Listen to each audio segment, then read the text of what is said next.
Moi drodzy, ukłony niziutkie ze Strasburga. Zanim rozpoczniemy nasz spacer po mieście, wypada wyjaśnić, czym w rzeczy samej ono jest. Poza tym, rzecz jasna, że jest miastem francuskim i stolicą Alzacji. Otóż Strasburg jest również stolicą Europy, ponieważ mieści najważniejsze instytucje Zjednoczonej Europy. To właśnie tutaj mamy siedzibę Rady Europy, to tutaj mamy główną siedzibę Parlamentu Europejskiego, to tutaj mamy siedzibę Europejskiego Trybunału Praw Człowieka, to w końcu tutaj mieści się Eurokorpus. To jest pewnego rodzaju symbolika, ponieważ Strasburg przez stulecia był zarzewiem konfliktów, które prowadziły do wojen, również do tych światowych. No bo przyjrzyjmy się historii miasta. Przez całe stulecia było to wolne miasto w ramach Rzeszy Niemieckiej, czyli Cesarstwa Rzymskiego Narodu Niemieckiego. I było tak aż do czasów króla Ludwika XIV, króla Francji, rzecz jasna, który zajął Strasburg, ale zachował przywileje wolnego miasta, które zostały zlikwidowane w czasach rewolucji francuskiej. Niemcy odbili Strasburg, pokonując Francję w wojnie francusko-pruskiej. Od roku 1871 aż do końca I wojny światowej Strasburg, ale i Alzacja oraz Lotaryngia były niemieckie. Potem Francja do II wojny światowej, no i znowu II wojna światowa wybuchła również dlatego, że Niemcy chcieli odzyskać to, co utracili. No i ta nieustanna jatka. No więc teraz niejako symbolicznie te wszystkie instytucje Europy bez granic umieszczono tutaj w Strasburgu. No i to jest miasto symboliczne, ale co dla nas najważniejsze, jest to miasto przepiękne, jest to miasto ze wspaniałą, jedyną w swoim rodzaju gastronomią. No i to wszystko przed nami.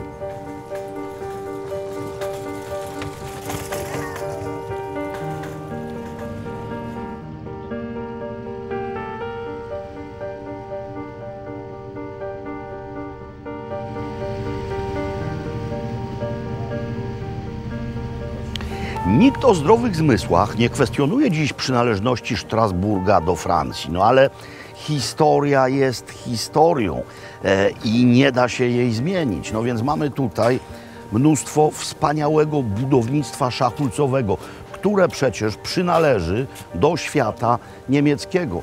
Alzackie gwary również należą do grupy języka niemieckiego. No ale z drugiej strony to przecież nie w Marsylii, ale właśnie tutaj w Strasburgu napisano najbardziej francuską pieśń, czyli Marsyliankę.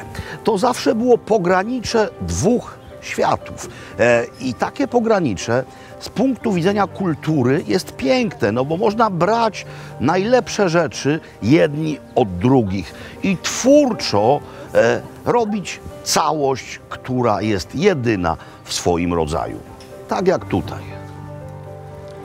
Moi drodzy, oto pomnik Gutenberga, któremu nie tylko Strasburg, ale cała ludzkość powinna być wdzięczna, ponieważ słynna prasa Gutenberga, no to wynalazek druku.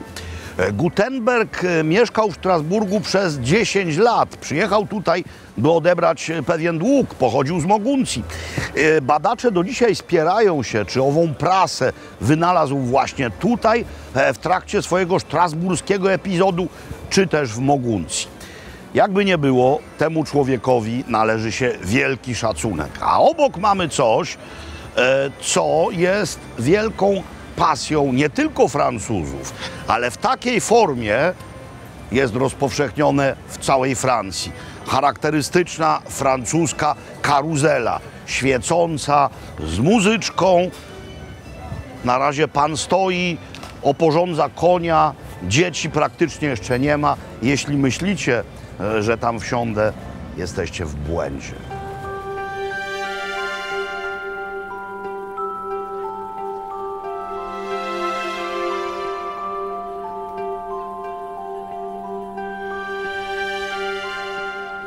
co jest sercem każdego dużego, średniowiecznego miasta. Sercem architektonicznym, a dla wielu również duchowym. No rzecz jasna, katedra. A ta strasburska to prawdziwy cymesik. Katedra Notre Dame, albo też mówiąc po niemiecku Liebfrauenmünster. Katedra cudowna. Katedra, która architektonicznie ma w sobie pierwociny romańskie, ale widzimy głównie gotyk i to jest połączenie dwóch gotyckich styli. Mianowicie dojrzałego gotyku niemieckiego i wczesnego gotyku francuskiego. Ta katedra była kiedyś na tyle ważna dla świata i na tyle wspaniała, że przez 250 lat owa katedralna wieża za mną była najwyższym budynkiem na świecie. No w czasach średniowiecznych jeszcze w Dubaju ani w Kuala Lumpur nie wznoszono drapaczych mur. Katedra jest przepiękna z każdej strony i warto jej się dokładnie przyjrzeć. Ale to miasto ma to do siebie, że wystarczy troszeczkę się obrócić, by zobaczyć po raz kolejny, czym ono jest. Jaką mieszanką wielokulturową jest Strasburg. No bo spójrzmy na te dwa budynki. Najpierw ten po mojej lewej. To jest wspaniały przykład francuskiego baroku. Barokowy pałac, niegdyś siedziba arystokratycznej rodziny, powstały w pierwszej połowie wieku XVIII. Takich budynków, takiej formy znajdziemy mnóstwo w całej Francji. No w Paryżu jest tego sporo i ta forma od razu się z Francją kojarzy. Ale spójrzmy na budynek obok. No z czym to nam się kojarzy? No kojarzy nam się na przykład z Gdańskiem. W Gdańsku mamy trochę takich budynków. No bo to jest klasyczny gotyk niemiecki. W takim właśnie stylu wznoszono w gotyckich czasach kamienice na terenach, gdzie sięgały kulturowe wpływy Niemiec. No i to wszystko tutaj jest na małej przestrzeni. Mamy tutaj te dwa światy w pigułce, dwa światy połączone w jedno, frankofoński i germański.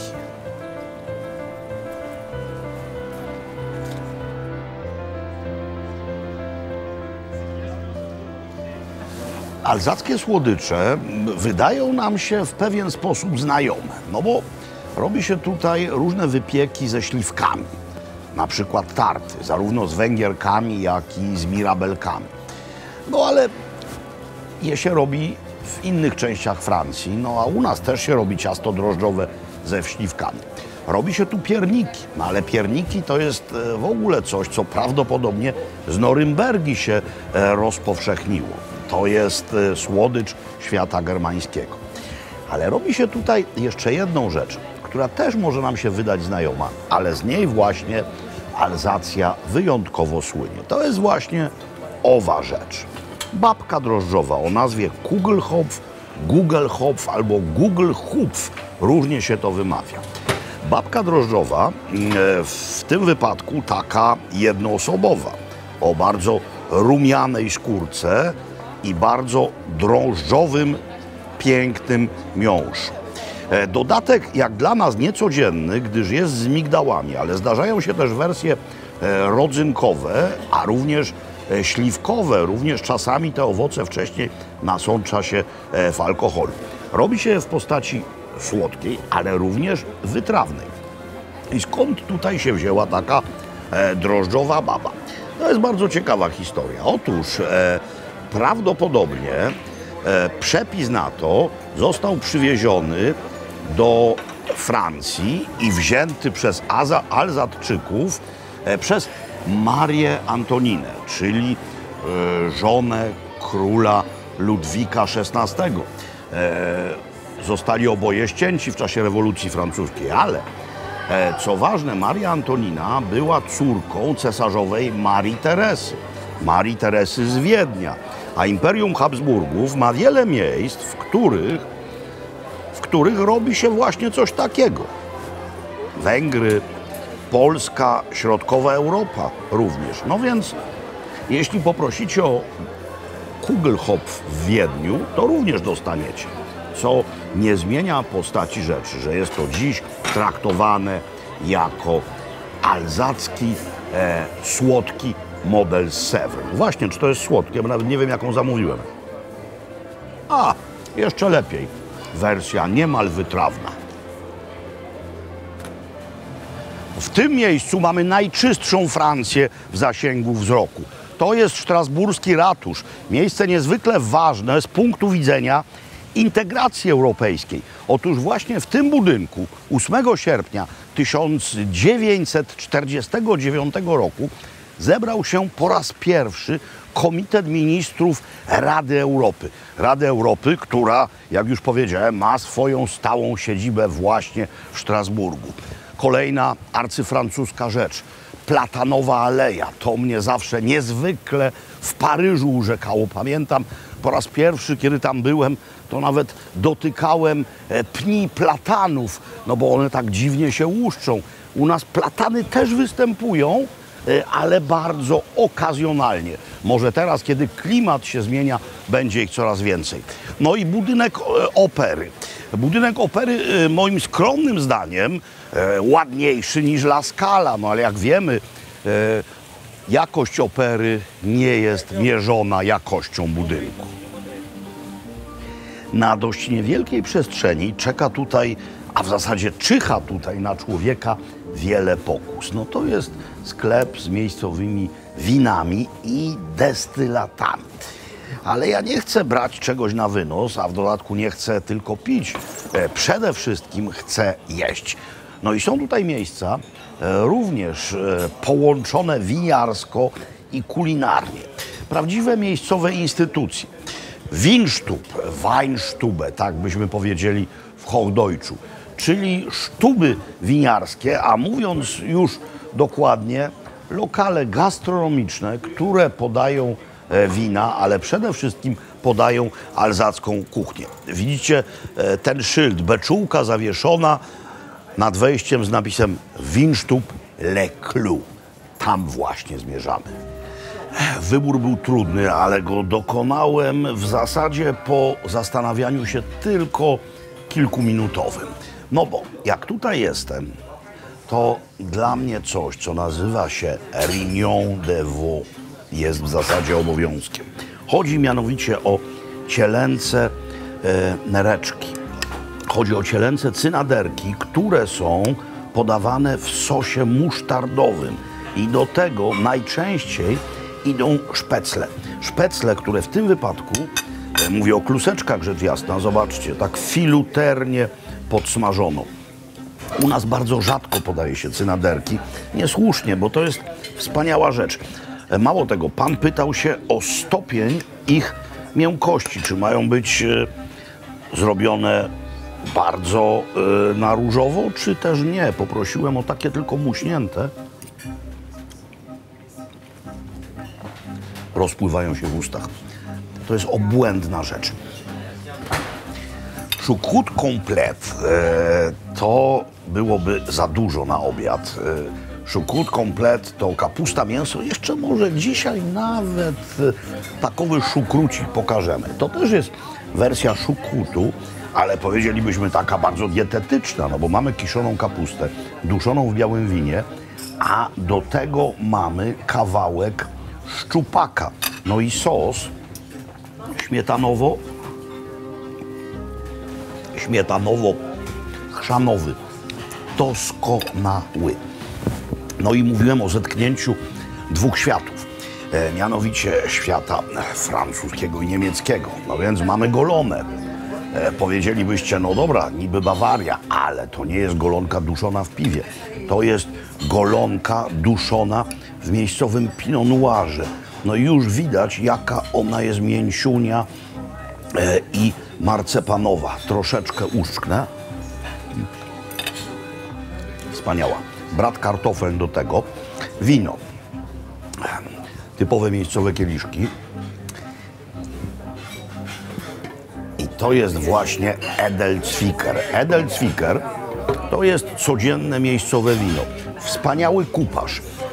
Najczęściej 3 szczepów, mianowicie Pinot Blanc. Do tego Pinot Blanc odpowiada za aromat, do tego Riesling, który daje całości kwasowość, no i może być muskat, wtedy chodzi o aromat, może być Sylvaner na przykład, różnie to bywa. W tym wypadku mamy w tym Sylvanera. Wino jest po prostu świetne. Moi drodzy, to jest alzacki stół, to jest typowe alzackie wnętrze.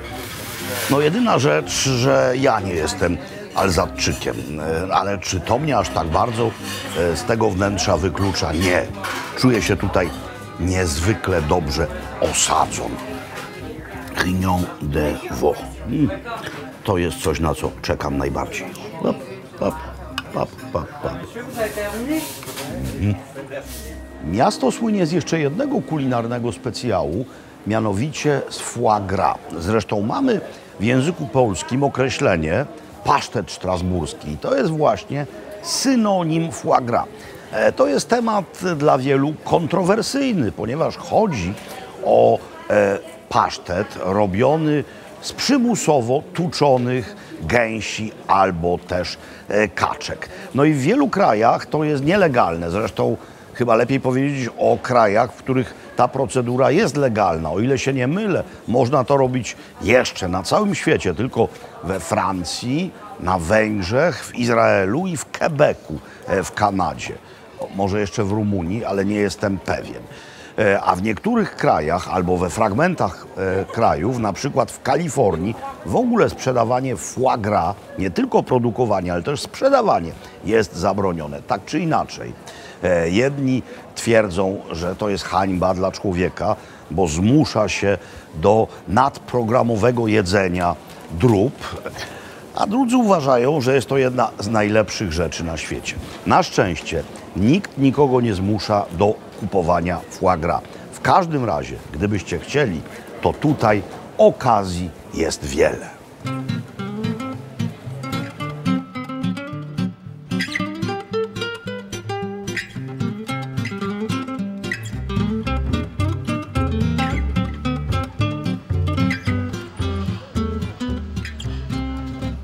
Na Bałkanach sery jada się na przystawkę. W Anglii sery jada się po głównym daniu, ale przed deserem. A we Francji sery jada się jako deser. Ktoś może chcieć coś słodkiego, a ktoś może zamówić sery, ponieważ sery we Francji są w menu deserowym. A najważniejszym serem dla Alzacji jest Münster. To jest właśnie ten ser, który powinien być robiony z mleka krowiego, niepasteryzowanego, czyli au lait cru. To jest ser dojrzewający, ser z czerwono-pomarańczową pleśnią. Jeden z najbardziej śmierdzących serów na świecie. Jego woń można porównać do skarpetek, które były używane wielokrotnie, a potem jeszcze leżały gdzieś w jakimś zamkniętym worku. Ale jego smak to już zupełnie co innego. Ma wspaniały, kremowy, delikatny i jakże kontrastujący z wonią smak. I ma tę przewagę nad wieloma innymi serami, że jest nie tylko elementem wieńczącym posiłek, ale może być też posiłkiem samym w sobie. Zapiekanka, bardzo prosta. Ziemniaki gotowane w mundurkach, pokrojone w plastry, minster, trochę cebuli, trochę szpeku, śmietanka i piec. Te miejscowe cieniutkie tarty, które z minsterem są podawane. Mnóstwo różnych innych rzeczy. I ów ser można kupić również w Polsce. I nawet odrobina tego sera, po tym, co zjadłem wcześniej, będzie mi mówiła wyraźnie i dobitnie: chłopie, jesteś w Alzacji. Strasburg jest przez Francuzów nazywany stolicą Bożego Narodzenia, ponieważ odbywa się tutaj największy bożonarodzeniowy targ we Francji. No i są też sklepy, takie jak na przykład ten, które przez cały rok sprzedają bożonarodzeniowe ozdoby. Szczerze mówiąc, nie jestem wielkim fanem takich sklepów, choć to jeszcze nie jest najgorsze. Najgorsze jest, jak od listopada atakują nas w supermarketach kolendami. Od początku listopada. W Salzburgu jest z kolei sklep, który przez cały rok sprzedaje ozdoby wielkanocne, więc jak chcecie dużo wcześniej, to Boże Narodzenie Strasburg, a Wielkanoc Salzburg. Jedno na Burg i drugie na Burg się kończy, ale no taka bańka z napisem Strasburg, nie najgorsza bańka, powiedziałem, nie bombka. Ja wiem, że w dużej części Polski na to się mówi bombka, ale bombka brzmi groźnie. U nas w Krakowie i w okolicach to jest bańka. Tak samo do nas prezenty pod choinkę przynosi aniołek, a nie żaden gwiazdor ani święty Mikołaj. Święty Mikołaj jest wcześniej, ale przecież nie zabraniam wam mieć gwiazdora, bombek, ani też świętego Mikołaja dwukrotnie. Niech każdy ma to, co mu tradycja każe. Tutaj przez cały rok bańki, welbombki.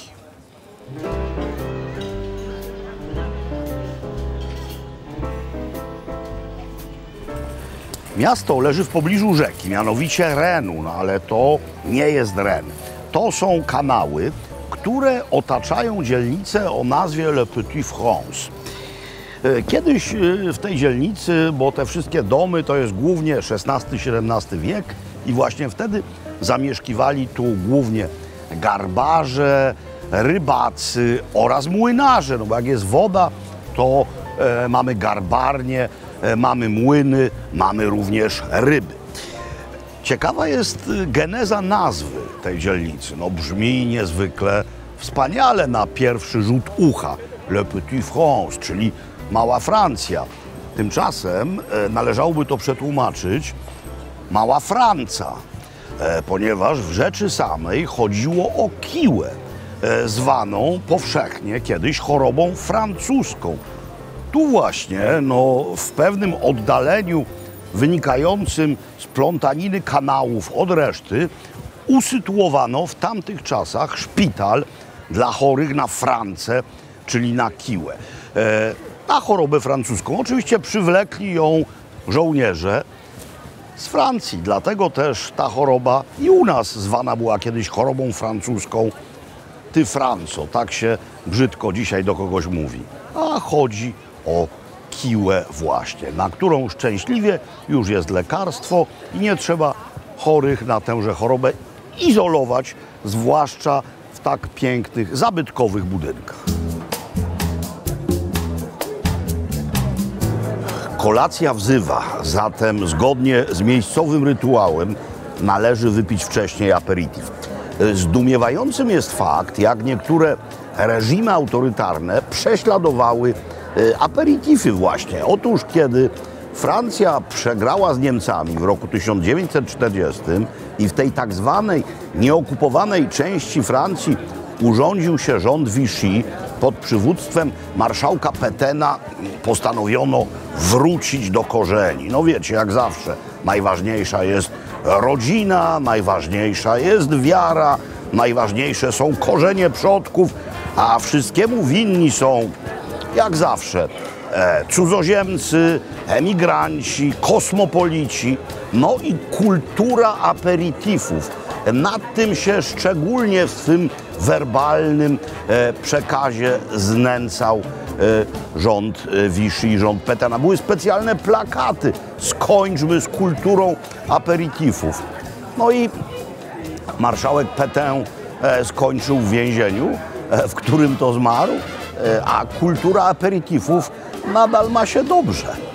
To jest notabene Lillet Rosé, rzecz w Polsce niezbyt popularna, którą bardzo lubię, gdyż jest to wytrawne i wspaniale pobudza pracę żołądka. Jak widzieliście, mój żołądek dzisiaj już był wystawiony na niezłe próby. Jeśli pytacie się zatem już końcowo o kulturę aperitifów, to ja mówię oui. No szarżuję teraz trochę jak nasi pod Samosierą. Zobaczymy, czy ta szarża okaże się sukcesem. No na pewno 2 tych porcji nie zjem, ale muszę ich spróbować, bo jakże dawno temu to jadłem. A to jest coś tak alzackiego, że już nic bardziej alzackiego być nie może. Zresztą o obu tych rzeczach dzisiaj wam już mówiłem. No więc to jest choucroute. Choucroute traditionnel albo też choucroute complète, czyli kiszona kapusta, duszona w Rieslingu. No i do tego charakterystyczne dodatki, czyli kawałek boczku, kawałek szynki na ciepło, kawałek golonki, no i 2 rodzaje kiełbasek i ziemniaki. No więc to jest rzecz pierwsza. Druga, w sklepie serowym mówiłem wam o zastosowaniach Minstera. No i tu właśnie mam takie cudowne Minstera zastosowanie. Mianowicie Minster gratiné, czyli po prostu włożony do pieca, ale nie w takiej formie, że jest przełożony ziemniaczkami, szynką i innymi rzeczami, tylko po prostu krążek sera roztopiony. Ziemniaki są, ale osobno, w postaci bratkartofel, czyli smażonych ziemniaków, do tego wielki plaster szynki na ciepło. Właśnie, my bardzo rzadko jemy szynkę na ciepło, a tutaj to jest dość powszechne. No i dodatki, no jakże typowe dla mięs zwłaszcza, czyli musztarda oraz chrzan. No i jeszcze jeden dodatek, mianowicie Edelzwicker. Wiecie, z miejscowymi winami jest tak, że przynajmniej ja najbardziej lubię te najniższe i te najwyższe, czyli Edelzwicker, rzecz na co dzień pijana, już wam o tym kuparzu dzisiaj wspominałem, no albo Rieslingi, te topowe alzackie Rieslingi, naftowe w nosie, to jest wyborna sprawa. Jak to zjeść? No, nożem i widelcem, rzecz jasna, ale ja lubię bardzo kąpiel specyficzną, czyli ziemniak zanurzony w minsterze. Wyczytałem w mądrych źródłach, że ten ser ma, abstrahujemy już od tego, że jest wspaniały, ma niezwykle drogocenne właściwości dla ludzkiego organizmu. No przede wszystkim podobno bardzo zbija cholesterol. No nie wiem, czy to prawda, ale warto jest jednak w coś wierzyć. Trzeba wierzyć w dobro. Można również... Nie, za dużo się tym zajmuję. Nic nie wiecie o szukrut. Nic nie wiecie o szukrut. Kapusta wyborna, niezbyt kwaśna, jędrna. Tak, to nie jest sposób na gotowanie kapusty przez wiele godzin, żeby się rozpadała, żeby można ją było rozsmarować. Moi drodzy, no to jest po prostu Alzacja na talerzu. Jeśli pękną mi guziki od koszuli za chwilę, to i tak już tego nie będziecie na szczęście oglądać. Wyłączamy kamerę. Wszystkiego dobrego.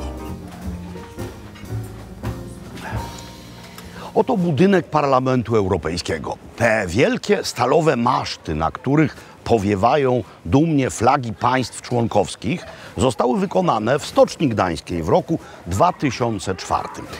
Dostaliśmy niezwykle miłe zaproszenie do odwiedzin tego miejsca, wystosowane przez nie byle kogo, przez samą panią przewodniczącą parlamentu, przez panią Robertę Metsolę. No więc szybka przebiórka i do boju.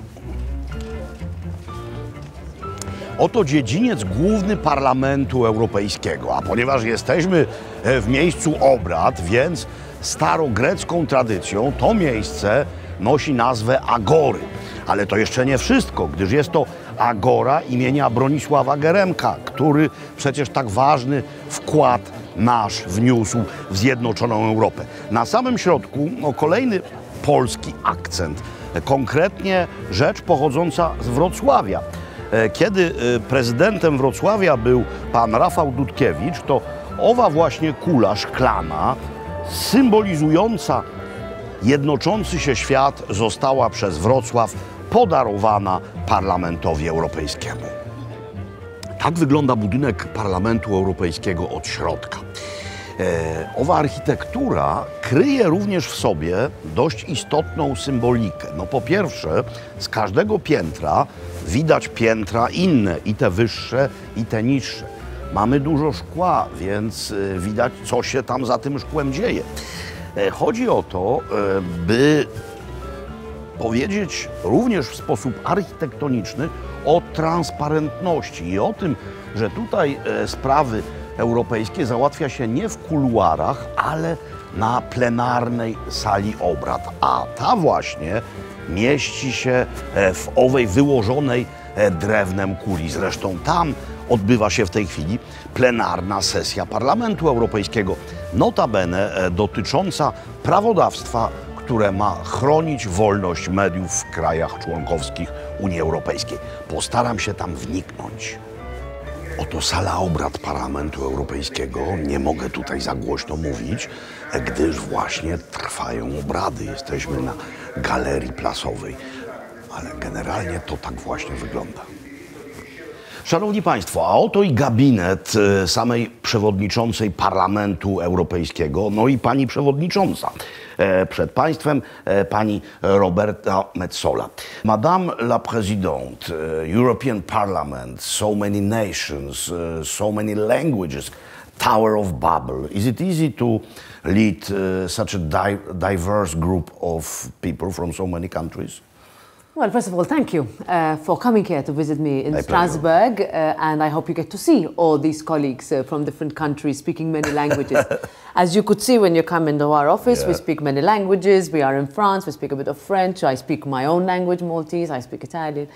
And I must say that this parliament is unique, that it brings together so many people from 27 different countries, 24 languages, and really coming together and seamlessly, because we have interpreters, you can speak in any language you want, and in your ear you hear the language you know. But at the end of the day, we are a political institution, which means it's about talking like this. Sometimes it's not in perfect language, but it's about a feeling of being able to work together. So that Tower of Babel, let's say, dissipates when it comes to political negotiation. And this is what this house is. It's not easy. You asked me whether it's easy. It's not easy at all, but I love to do it, and it's really, I take it as my responsibility. You start to tell about the political negotiations. Of course, the parliament is a very good place to do that, but in my opinion, maybe even better place is table with something on. Restaurants. Food. Food. As I heard, cooking is one of your hobbies. Yeah, I love food. First of all, I love food. I come from a country that only talks about food. So my husband comes from Finland. And when he came to my house, my family house, he could not believe that when we are eating lunch, we are already discussing what we're going to eat at 4 p.m. and then what we're going to eat for dinner. And he could not believe it, you know. So I love to cook and I love to eat. Of course, Malta is full of good food and good products. I had a chance to see that, but if you are cooking, you are using mostly Maltese recipes or international way, or generally Mediterranean? Well, first of all... Or Finnish, maybe Finnish food. Oh, Finnish food. Okay, don't tell my husband. They like potatoes. Polish people like potatoes. But your pierogi you can't find anywhere else. That's right. So I like to cook the most difficult of recipes as well.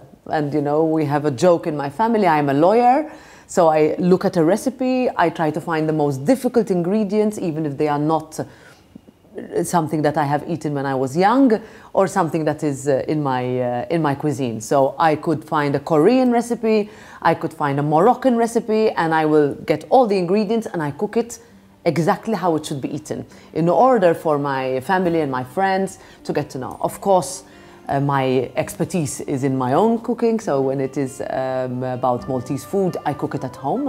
Rabbit as well? Rabbit, fried. Fried. And then in red wine afterwards. Yeah. So you make 2 courses out of it first. With pasta, well, if you went to Malta, you had it. I remember that. And there are different, you know, my grandfather, so I come from a long line of, in a family where the men cook. My grandfather was a cook in the Navy, in the British Navy. Royal Navy? In the Royal Navy. And I inherited from him all the big pans. So I'm responsible for Christmas Day. And Christmas Day we have a tradition where we cook the British food, so we cook turkey, and that's my responsibility every year. We cook. But You have fish, right, in Poland? yes, we have fish. For Christmas Eve is fish, but for the first day of Christmas can be turkey. You have turkey, yeah. Yes, but as I remember well, the most famous recipe from the Royal Navy is grog. I mean rum with hot water. Grog, that's funny. In my language, that's what grog means, actually. But that's a very common name. Yeah, I wouldn't know. I was too young when my grandpa passed away, unfortunately. He died very young. But he was well known for being a pastry chef. So his expertise was actually sweets. But sweets I don't make. I've got one question more. Have you got a kidney here? Kidney! Yeah. If you had asked me, I would have brought you. Oh, no In kidney. 3 days, I will go to it. I will get you. I will send you some kidney. Oh, please, and if not, I will come again and knock to the door and desperately ask about kidney. And I need one favor from you. You need to convince my children, I have 4 boys, to like it. Because they don't like it. They don't like No. it because it's a bit bitter. That's why we like it. But we are, you know, also us from the southern part of Europe and the Mediterranean. We live on bitter stuff. Of course. Bitter oranges, etc., etc. Exactly. Life, if it's too sweet, is boring. Just a bit of bitterness and sourness, but only bit, just one drop. To keep it, you know, adventurous. That's right. That's important. Thank you very much for your time. I know that you are extremely busy. Now the Parliament is doing we are going towards elections in June. Also, people in Poland, like people in my country, will be asked to vote. Of course. And my appeal would be for everybody, as many as possible, to actually go to vote, because they need to choose who will be around the table, whether it is to discuss politics with some food or not. Of course. We need people to express their democratic interest, because otherwise they might not like what they see, and what we need is this institution to continue to go in the pro-European line. Głosujcie, moi drodzy, w takim razie. Thank you very much. Thank you so much. Thank you. Thank you. Thanks. Thank you. Thank you.